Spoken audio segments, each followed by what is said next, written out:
llamadita para José. Entonces, José, también ese año, 2002, era la segunda temporada de Alberto Pujols. Un fenómeno que había llegado, no llegó jovencito a Grandes Ligas, pero que con lo que hizo el primer año, de inmediato mandó un mensaje claro de que había nacido una estrella en las Grandes Ligas.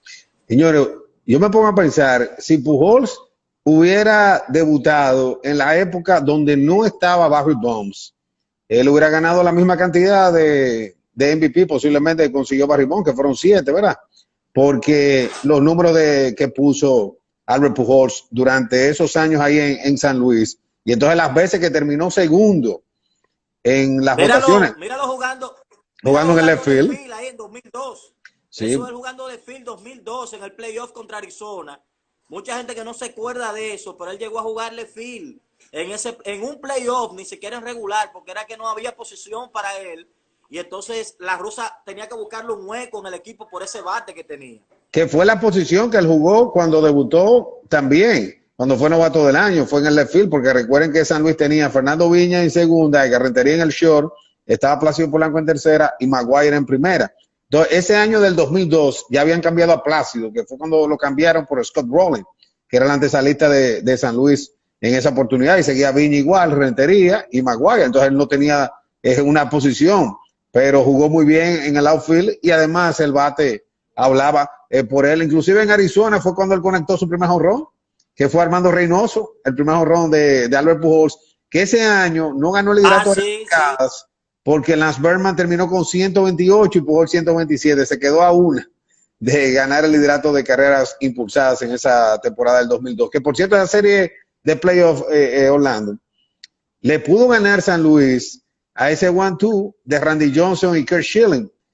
Lo barrieron inclusive. El primer partido le dieron a Randy Johnson y después entonces el segundo juego fue más cerrado y Schilling se fue sin decisión, pero barrieron y le ganaron a ese dúo que ya había vencido a los Yankees para ser campeones en el 2001. Miren otro out que hizo en home. Él hizo un par de outs en esa serie de playoff en el plato, desde el left field, porque se dice siempre que cuando no conocen al jardinero, tienden a correrle los jugadores, y con Pujol sucedió eso, que comenzaron a correrle. Bueno, no sabemos qué brazo tienen, esas cosas, y entonces Pujol, con esa capacidad atlética que tenía en ese tiempo, porque él jugó casi todas las posiciones, lo único que no hizo fue pichar y quechar, pero jugó prácticamente en todos los lados. Sí. En su momento, Alberto Pujols, un fenómeno que estaban haciendo en la liga sin duda. ¿Tú sabes qué otra cosa se dio en esa temporada? Jason Giambi y Johnny Damon salían de Oakland, y entonces estaba lo de Alex, que también había llegado a un nuevo equipo, que eran los Rangers de Texas, y había la expectativa de si él podía ser un mejor pelotero que lo que había sido en Seattle.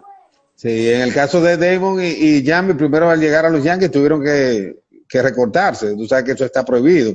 Y en el caso de Alex, señores, lo de Alex Rodríguez en Texas, de sus mejores temporadas que tuvo Alex ahí en Texas, ese año inclusive, lo de Miguel Tejada estaba en duda de ganar el premio de más valioso por los números que había puesto Alex Rodríguez. A Tejada le ayudó que todavía en esa época tomaban en cuenta la actuación de ese jugador para ayudar a su equipo a llegar a la postemporada, pero posiblemente de no haber sido así, Alex hubiera ganado, como después se lo dieron el premio, que mucha gente dijo, se lo debían porque se lo dieron con un Texas que terminó en la última posición, pero fueron unos números impresionantes lo que puso Alex en esa temporada con 57 honrones, además fue el líder en honrones, en remolcadas con 142 y en total de bases con 389 bases alcanzadas para Alex, que algo que no se vio bien de Alex ahí en esos años en Texas. Tú decías lo que él dijo, que él iba ya después al play para jugar para sus números, porque sabía que iban a perder. Era un Texas que era muy malo. No era el Texas que estuvo a finales de los años 90, que peleaba con los Yankees siempre ahí en los playoffs, que ganaban la división, aunque después los Yankees le ganaban en la postemporada. Sí, correctamente, sin duda yo creo que fue la mejor versión de él que vimos también, porque esos años jugando short, Sí. dando todos esos palos en el shortstop, era algo nunca antes visto y que no lo hemos visto, no lo hemos vuelto a ver jamás tampoco. Un shortstop que haga todas esas cosas que él podía hacer en el campo corto. Se combinó que él tenía el poder, tenía el talento, el estadio era bueno para batear, no había presión, que por eso, no sé tu concepto, pero por eso es que yo tengo mi debate, que aunque mucha gente dice que el MVP debe ser el mejor pelotero de la temporada, pero a veces yo digo que es injusto cuando un pelotero, ese último mes de septiembre o ese último mes y medio, su equipo está a un juego del wild card, está a un juego por encima en la división y él no tiene descanso, él sabe que cada turno de él es importante para su equipo, a diferencia de uno que no está en competencia ese último mes y medio, que no importa si batea para doble play, si falla, si puede descansar un día, porque No hay puede jugar más presión, relajado. no hay presión. Entonces yo por eso digo que aunque respeto el criterio de lo otro, de que se premia al mejor pelotero de la temporada, yo valoro mucho al que produce en una situación donde su equipo necesita que produzca, porque no hay mañana, tiene que ganar cada día. Sí, no, yo estoy de acuerdo. Tú sabes que a mí, en ese sentido, está el premio Juan Aaron, ¿verdad? Que se le entrega al pelotero que tuvo la mejor temporada de manera ofensiva.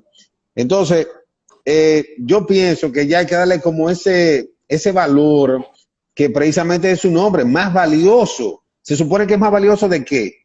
No es de su equipo, o es más valioso en lo individual. Entonces yo creo que hay que mantener eso, que ya se ha perdido, de que si el tipo puso unos números impresionantes y son parecidos al otro, y tú llevaste a tu equipo a clasificar, entonces vamos a darte el premio a ti por eso, porque tú tienes ese valor agregado. Porque al menos que sea, como sucedió con Andrés Dawson cuando ganó en el 87, otros peloteros que han ganado con su equipo quedando bien lejos, Bueno, que no el haya, mismo Alex el Rodríguez. mismo Alex, que no haya otro que compita contigo en esos números. Y tú dices, bueno, ya, olvídate que esos números fueron tan impresionantes que no hay forma de darle el premio a fulanito de tal.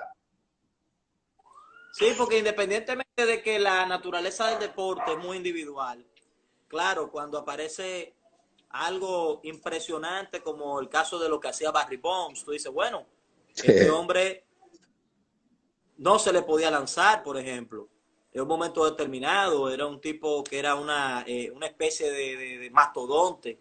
Si quizás lo hubiesen lanzado a Barry Bonds en el rango 2000-2002, probablemente hubiese dado 80 o 90 jonrones, según lo que él mostró.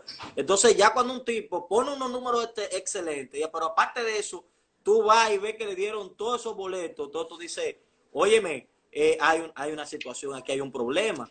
Entonces ya eso es diferente. Ahora bien, yo estoy de acuerdo contigo con que tiene que haber una diferencia entre las estadísticas que pone un jugador que no tiene mañana, que él sabe que su responsabilidad es producir. Bueno, lo que hizo Miguel Tejada ese año. Sí. Él fue el protagonista del episodio más importante de un equipo que clasificó, que no era favorito para clasificar y que comenzó muy mal esa temporada, a llevar ese equipo al playoff, y lógicamente los votantes dijeron, no, espérate, este hombre es stop, este hombre es clave en esta estructura, por eso le vamos a dar el MVP en 2002. Bueno, los campeones, los angelinos, no pudieron ganar la división precisamente por ese trabajo de Miguel Tejada y de Oakland. Y sobre todo, lo de Miguel, es que ya Giambi se había ido para los Yankees. No era el Oakland que había ganado esos años, pero que tenía también a Jason Giambi. Ahí los caballos eran Miguel y Eric Chávez, que fue el que se mantuvo, ¿verdad?, en el equipo de los Atléticos. Y fue algo impresionante lo de Oakland. Claro que Billy Beane siempre encontraba la manera de, con jugadores jóvenes, no de invertir mucho dinero, porque ya cuando llegaba la hora de la agencia libre se iban. Ahí vemos a su cerrador, a Billy Koch. Entonces ellos pudieron contar con Tim Hudson, con Barbicito, con Mark Mulder, y llegaron a tener ese trío mortal en esa rotación. Y entonces un equipo estructurado con jugadores que no eran, tú podías decir, con excepción de Tejada y de Chávez, que eran estelares en su posición. Ya los otros eran jugadores suplementarios, pero que hacían su trabajo. Y sobre todo con el asunto del Moneyball, ¿verdad? Que se hizo la famosa película que dicen, bueno, ellos podían en una temporada larga, ya en los playoffs, que es una serie corta, es difícil. Bueno, ahí estaba también Germán Day, que ya era un jugador, también un veterano que pudo aportar para ese equipo de Oakland. ¿Tú recuerdas esa racha? Para ti, 20 juegos en línea que ti, ganó. sí, eso te iba a preguntar. Para ti que eres un hombre que ha estado cerca del béisbol desde muy pequeño, ¿Qué tan difícil puede ser para un equipo ganar 20 juegos de manera consecutiva en Grandes Ligas? Porque hay que decir que para ganar 20 juegos es casi un mes entero que uno tiene que pasar ganando juegos y a equipos diferentes durante la regular. Bueno, mi hermano, mira, eso no es fácil. Eso que hizo Oakland de ganar 20 juegos de manera consecutiva, eso no es paja de coco, como uno dice. Y sobre todo, muchos juegos que ellos ganaron viniendo de atrás. Hubo uno inclusive que estaban perdiendo, que la diferencia era bien amplia y pudieron ganar ese juego. Fue algo